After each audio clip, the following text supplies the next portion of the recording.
Hello, I'm Elizabeth Earle, aka E. Earle, author of the Maddox Black Chronicles, and I would like to share with you something exciting I'm going to be working on.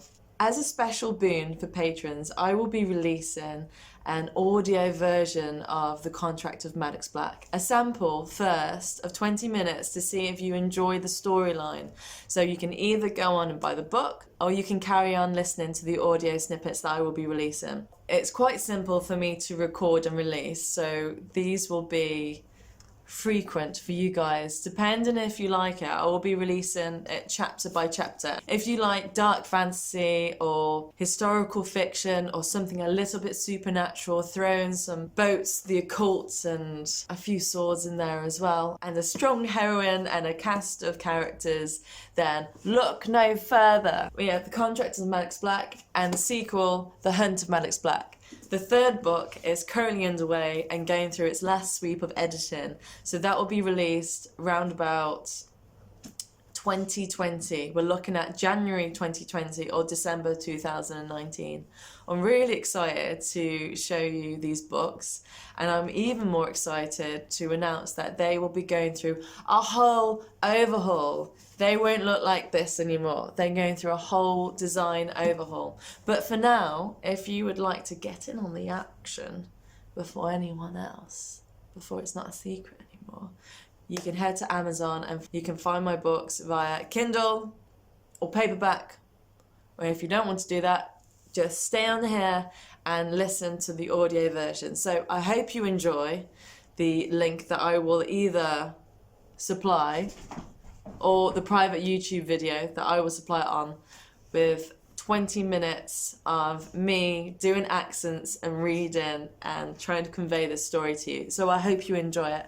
Thank you so much for supporting me as an author and an artist and a dreamer. Here's a big hug. That's a hug. And a kiss to you. Hope you enjoy it.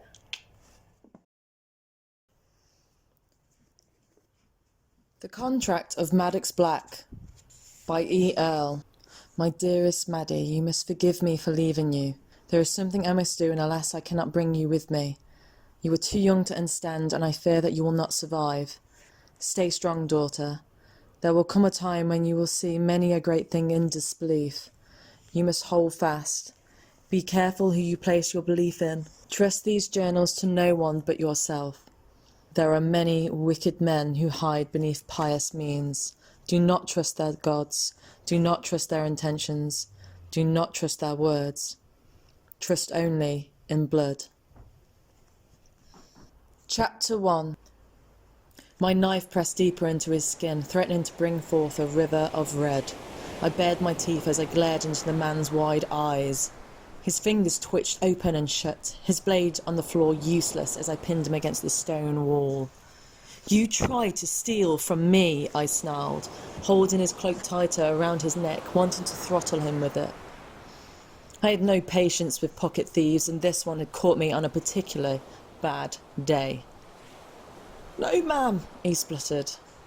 My grip tightened and I lifted him higher. So you're a liar now, huh?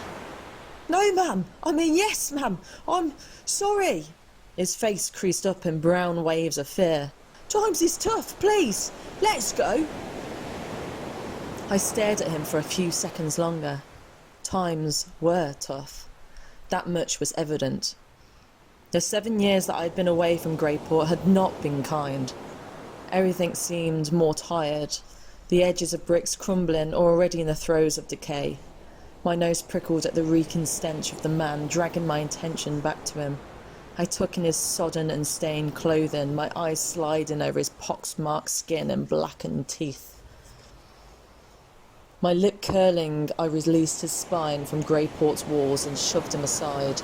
He stumbled, his eyes darting to his rusty little knife on the floor. I stood on it, the metal scraping against the cobbled pavements as the ocean crashed below us in the darkness. He licked his cracked lips, as if weighing his options. Bitch, he shouted, before turning tail and running away. Pausing for a moment to listen for any further sign of trouble, I sighed and kicked the grubby little blade into the darkness. The rain continued to drizzle in a continuous wall of water as I stepped through the night. I pulled my clothes tighter to myself. my pack beginning to weigh heavy on my back. I had parted company with a small ship from the mainlands after spending the last 7 years on and off deck. I had spent most of that time sharing sleeping quarters with the rest of my companions, and I was desperate for my own space for the night. Trusting my wary feet, I walked up the Murder steps into the heart of Greyport, the wind trying to pry the clothes from my back, its voice hissing and jeering as it flooded my hood back and tore through my hair. Muttering a soft curse, I walked faster. My hand reached out to the ancient stone walls to steady myself. My eye was caught by the once bright banners hanging overhead, now colourless rags of skin ripping in the wind. This ancient town, whose walls had once resonated and trembled with music and celebration, now lay comatose beneath the layers of mould and storm-born scars. It had been a wealthy trading merchant town, its ships regularly coming into port either to load up or deliver goods from across the seas from the mainland's passage or the dammed gates. 20 years had passed with the gates to the aptly named damned waters shut and locked down. No one had come in, and no one had gone out. Not since the last ship had sunk. Thoughts on the verge of turning dark, I looked up to see I had arrived at the Appleby Inn just in time. The lights glowed gold and hazy from the thick glass windows. Rowdy laughter and shouting reached my ears above the din of the ocean. It was the oldest pub in the city, its walls surviving sieges, wars, fires and storms. My mouth twisted into a wry smile as I wondered suddenly why I was still standing outside. Warmth hit my chilled bones as I shut the heavy door behind me, the scent of hot broth and ale reaching my nostrils as quickly as the laughter died. The locals were staring at me, the drinks hovering in mid-air as their eyes drank in my appearance. Greyport had never been used to strangers. Nothing changed. Rolling my eyes, I sat myself down at a table furthest away from the prying stairs and nearest to the fire. A lot had happened in 7 years. No one would recognise me. Maddox Black! Or so, I thought.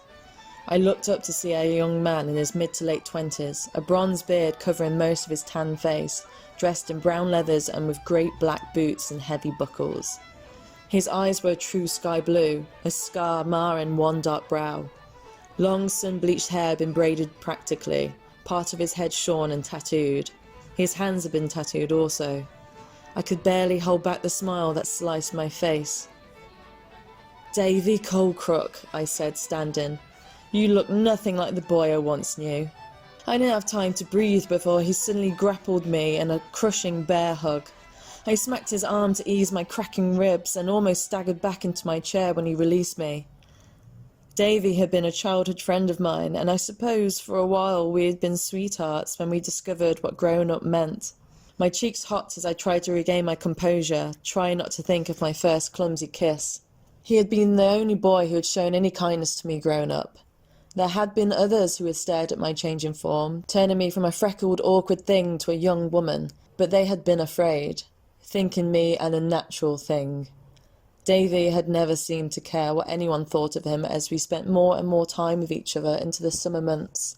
"By all the powers," he muttered, unable to keep his eyes off me. "Everyone thought you were dead." I blinked in shock. "What?" "I didn't believe it for a second," he said, his smile widening, not noticing my shock. "Too many lives, that black cat Maddox," I said to me ma when she told me. He shook his head and let out a long sigh. "I'm glad you're okay." I had no idea that people would think I had died.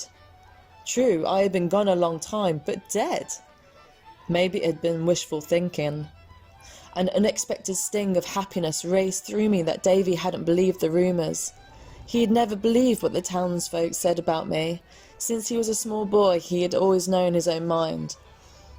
My memories were disturbed as he reached forth and touched a strand of hair, letting it pour through his fingers. "You grew it." His face broke out in a grin. "You knew I always liked it long. I was heartbroken when you sheared it off." My face felt like a furnace. Before I had left, I had taken a knife to my hair and cut it off in huge lumps of black ink, handful by heavy handful, until it lay in a puddle around my feet. It wasn't long after that I left Greyport behind for my training. I pulled my hair back from him self-consciously, reclaiming it and trying not to let his smile disarm me. He had always known how to make me drop my guard. I tossed the lock back over my shoulder so he couldn't reach for it again, the tips of my hair touching the base of my spine. I straightened. I wasn't a teenager anymore. I wouldn't flush and blush at Davy's compliments. My stomach growled, reminding me that I hadn't eaten since last night's meal. Motioning to a young girl with breasts almost spilling over her dress, I ordered some of the stew and ale. She nodded and whisked off, skirts sashaying around her as her gaze quickly ran over my appearance. She was too young to remember me, but I knew I stood out. My mother had not come from Greyport. No one knew where she came from, in fact. Greyport didn't welcome strangers, which I always thought was strange considering it had once been a bustling town of traders and foreigners from afar. My mother was different. Pale skin, long wild dark hair and eyes so vividly green and blue at the same time that you didn't know whether you were looking into the depths of the ocean or the heart of a storm. I missed her. The years we spent together too few. I missed her soothing voice and her magical lullabies. She had been a strong woman who refused to marry my father despite the love they shared. He had told me it was because she would then be bound to the land, trapped by the rules of Greyport's church. My mother did not share my father's religion, but he loved her anyway. They lived in his house for a time, and then would return to her home within the half-woods across the waters. She was happy to be an outcast in Greyport, her love for my father and I outweighing any joy the people could give. Now my parents were gone, I was the reminder of the woman this town thought they were rid of. I had never been anointed in the church, meaning I was unclean, unholy, and suspect to demons and spirits. The fact that I was born out of wedlock didn't help matters. I was a child born out of sin. "You look well," Davy said, his gaze drinking in the sight of me. "You look like you're prepared for battle or something." My smile hardened slightly, remembering the would-be thief. "Have to be prepared," I said dryly, noticing the two men glaring at my garb in disapproval. I was as welcome as a hunter's whore in this city, not that any would choose to visit here. Hunters were the people you called in when the church didn't work, mercenaries who specialized in the occult. No one wanted to be a hunter. You were either born to the role or you were taken on as an apprentice. Now the hunters were gone. There was no need for supernatural mercenaries to charge families coin for exorcisms or to hunt the undead. The only evil left was what man created. The dark era was over, or so the church was constantly telling us. Heathen gods and beliefs were no longer tolerated. This was the age of enlightenment. The benefit of not being anointed was that I was safe from the priest's bullshit and wandering hands. The downside was that when my father died, his house passed on to his brother's son, Marcus. I had stayed with my cousin's repressed family for a time, their presence turning my home into a grey and joyless place. They were a God-fearing family, and despite making me go to church every week, pray before meals, and at night to repent my sins, it did nothing to keep me away from my greatest love, the sea. I would climb out of my bedroom window each night just to run along the harbour, sometimes swimming out into the depths to float on my back beneath the milky moon. They would find me dripping wet and happily asleep before the fire, my hair curling with drying salt water. The beatings had been worth it every time. "Are you staying with your family?"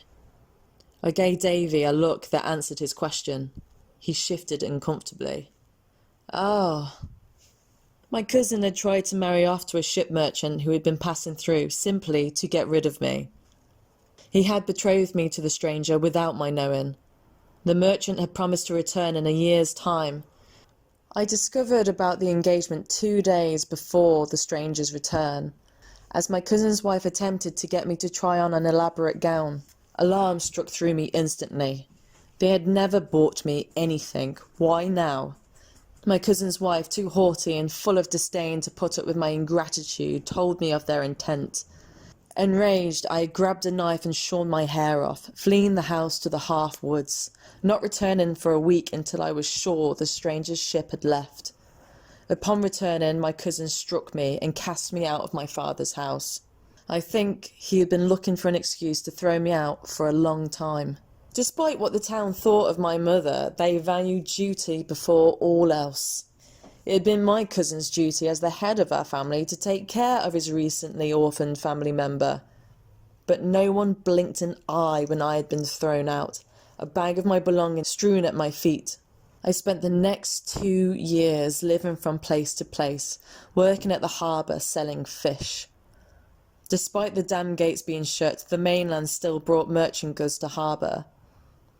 I had no trouble with the waters or keeping my nets full. Even when there was a storm, my lobster traps were always bursting with eager claws and my nets heaving with scales. The trouble had been selling it. No one wanted to buy full price from a sea witch's daughter. "So, how long are you here for?" Davy said, changing the subject as the girl returned with a bowl of beef stew and a hunk of bread. She set down a tankard of ale and threw him a wink that made him smirk. We sat back down as I tore into my meal, not caring if I appeared ravenous. I was. "For a time, yes," I said, swallowing a huge chunk of bread. "I've come to get my father's journals." My father had been a scholar. He was fascinated with the sea, the world and its lands. He travelled far and wide, documenting every place he had been before the dam gates had been closed. He was a renowned explorer, respected for his contribution to the Great Library and his teachings to young pupils at the mainland college. The mainland college had been a place where the rich sent their sons to learn about the world before they set off on their own, a place for the elite. My father's humble beginnings were not looked down on, his reputation exceeding him wherever he went. His specialism was too broad for him to have his own class, however, his experiences ranging from sailing to customs of other countries, antiquities and medicine. It had worked well for our family, as a teacher without a subject was unable to be granted residency, enabling him to travel home to us after his short visits to the college. To say your son had been taught by Ezra Black caused quite the stir in polite society. My father had started at the bottom as a sail hand, and although he had professed no great wish to be captain of his own, his discoveries and thirst for knowledge was what made him an asset to any journey. The ships he returned on came back from the most bustling of ports, carried a find that had been thought lost for the past 100 years, or he had discovered a new route to the lands beyond. He kept all his information within his journals, refusing to show anyone but my mother and I, devised in a script that was only comprehensible to us. His journals were what made him valuable to have on any ship, able to direct and advise captains of their ventures. It was in my blood to pursue a career on the ocean. It hadn't occurred to me until my body started to change that being a woman would stop me from achieving my wish. "Women don't belong on the seas," one captain had snorted derisively, just after signing papers for a 12-year-old boy to join on board. "Go find yourself a husband." His eyes twinkled as he took in my appearance and recognised me. "Oh, that's right. You're already engaged." He laughed, his white beard molting crumbs as his jaw clicked in a great guffaw. "He'll come back for you, I'm sure, lassie," he shouted as I tore through the streets humiliated. It made me even more determined to find work on a ship. It was a miracle that I had found Jenna, the woman who took me on with the shipmasters. 7 years had passed since that day. I was ready to prove myself. "What do you want with her journals?" Davy asked, snatching a piece of my bread. He swallowed it before I could object. I smiled and sat back in my chair. "I'm going to need them if I'm sailing beyond the damn gates." Silence descended upon the inn like a wave crashing upon the shore. I didn't move, didn't speak. I simply sat there, feeling the shock and disgust from the people surrounding me, the corner of my mouth twitching upwards in an unstoppable smirk. Davy laughed nervously, looking over his shoulder and waved people off as if I was joking. "Don't be silly, Maddox," he said in a humouring tone. "Those gates have been shut for 20 years. No one can sail through the mists now. I know, I said flippantly, taking a huge mouthful of hot, salty, delicious stew. Beyond the dam gates were the mists, a thick, seemingly endless, rolling fog that countless ships and sailors became lost in and never returned. My father was one of the few who had made it back, recording all he had seen in his diaries. "And how do you think you're going to get through?" he said calmly. "No one will sail you there, and it's too dangerous on a dinghy." He paused, his eyes searching my face for any sign that I was joking, and found none. "You've just got back." I shifted awkwardly, still feeling the pinprick of condemning eyes on my skin. 7 years I haven't seen you, Maddox," Davy said, his voice lower, almost pleading. "Don't go and do something foolish like this. Leave the gates be." I leaned forwards, annoyed. If I had been born the son of Ezra Black and not daughter, there would be 100 men who would trust my cause. I sat back abruptly, stung by bitterness. Davy raised an eyebrow. "If it's any consolation, I'm glad you're not a man." He smiled slightly, seeing the heat return to my cheeks. "In all seriousness, Maddox, I don't know a man alive who would want to risk their ship on that voyage. I certainly wouldn't take you on my ship." I looked up. "You have a ship?" But Davy was pointing at me in warning, his head cocked to the side and his mouth quirked into a good-natured half-smile. "You're not taking a step on it." I shrugged. "Interesting,"